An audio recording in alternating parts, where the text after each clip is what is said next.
This is my wife's 2024 Honda CR-V Hybrid Sport L.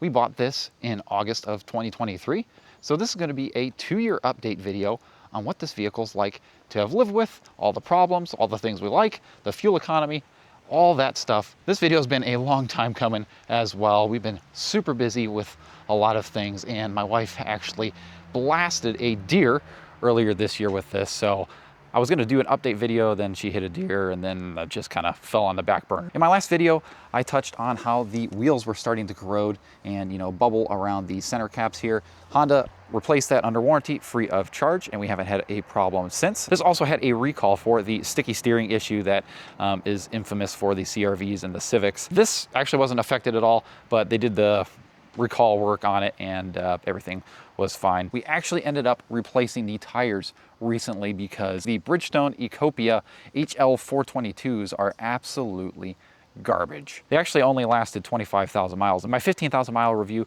I said they were starting to wear. We were expecting it to last, far longer than it did. Then for some reason, it just chewed up the tires like crazy, and it was not good. The road noise was loud. The snow performance was absolutely garbage. So I went ahead and put Pirelli Scorpion AS Plus 3s on here. Been super happy with them so far. I've only had them 1,000 miles, so I'll be giving you an update as this vehicle ages and as the tires age and wear as well. But initial impressions have been very well. I've researched these for quite some time. I was actually going to put Michelin Cross Climate 2s on here, but they hurt fuel economy pretty bad and they tend to get super loud as they age, is what I've heard. So we don't get that much snow here in Northeast Ohio compared to other climates. So I kind of went ahead with a more traditional all-season tire, and we'll see how that does. Let's go ahead and check out the interior real quick. Leather seat here, holding up very nicely.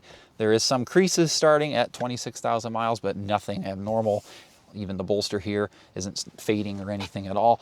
No problems with how the interior is holding up. Interior plastics look excellent. Nothing rattling in here yet. Same with the back seat. We hardly ever use this. We just have some friends back here once in a blue moon, but yeah, no problems here at all. Under the hood, it's a little dirty, but still looks good. Just checked the oil on this thing. We do oil changes every 10,000 miles on here. I know Honda and everybody will argue that you should follow the wrench or you should do it every 5,000, whatever. I'm doing 10,000. You guys can roast me in the comments and we'll see how long this lasts as I continue to do 10,000 mile oil changes. We're 5,000 miles into this oil and it looks perfect and smells perfect.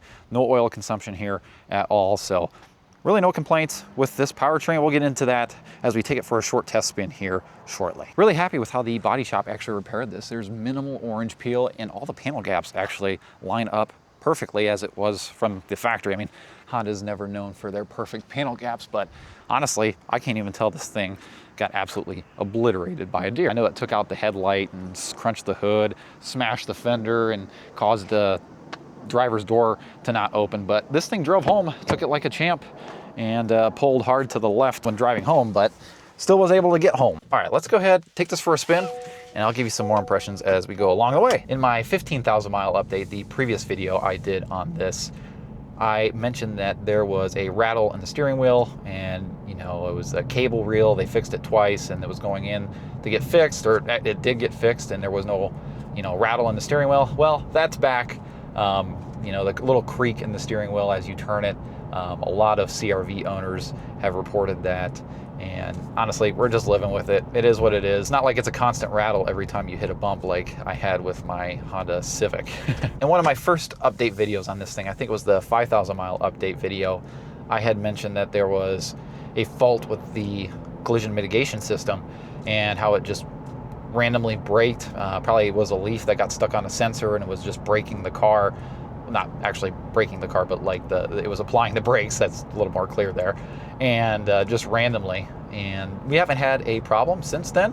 Just probably was a leaf, just a fluke. I did report that we were having, issues with two phones with the wireless CarPlay, but we use wired CarPlay now, and it's, not that big of a deal. But in here, overall, the technology in here has been great, and we haven't had any issues since the initial bug with the collision mitigation system and the Apple CarPlay. Actually, I haven't had a car to date that does wireless Apple CarPlay with two phones properly. I tell you what, putting on these Pirellis made a substantial difference in ride quality and road noise.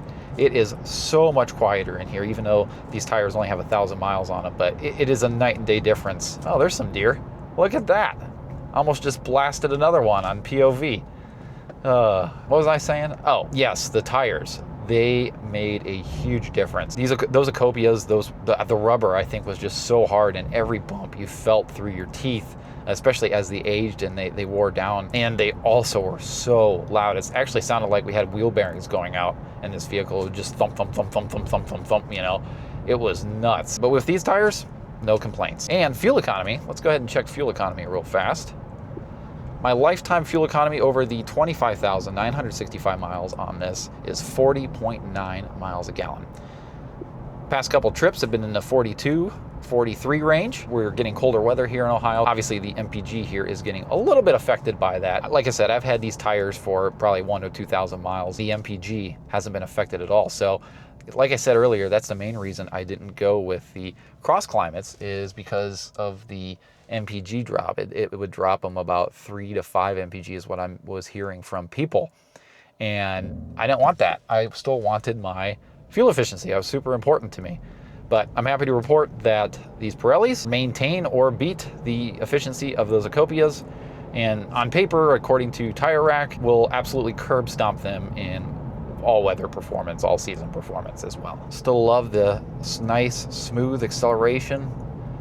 Feels like an EV. Honda did a really great job with this powertrain. If this is your first time watching my channel, I've made several videos regarding the CR-V. I try to do updates every 5,000 miles, but obviously I got this one kind of went a little haywire for me. I also have some tips and tricks on how to get better MPG on this thing.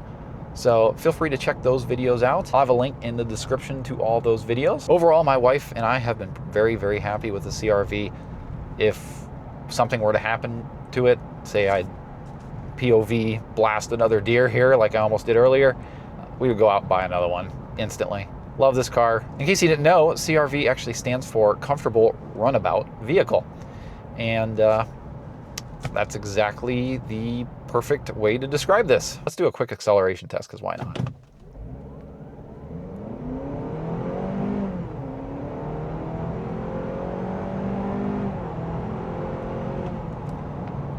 I really like the sound of this 4-cylinder. Gets up and goes just fine. All right, guys, I think that's going to do it for this video. Hopefully you enjoyed watching. I apologize that this was a long time coming. I meant to do this a long time ago. But please be sure to like and subscribe and stay tuned. I'll be updating you guys as things go along. But honestly, really nothing much has changed in the last 10,000 miles. So, like I said, I'll keep you guys updated. Thank you so much for watching, and we'll go ahead and see you in the next video. Take care, everybody.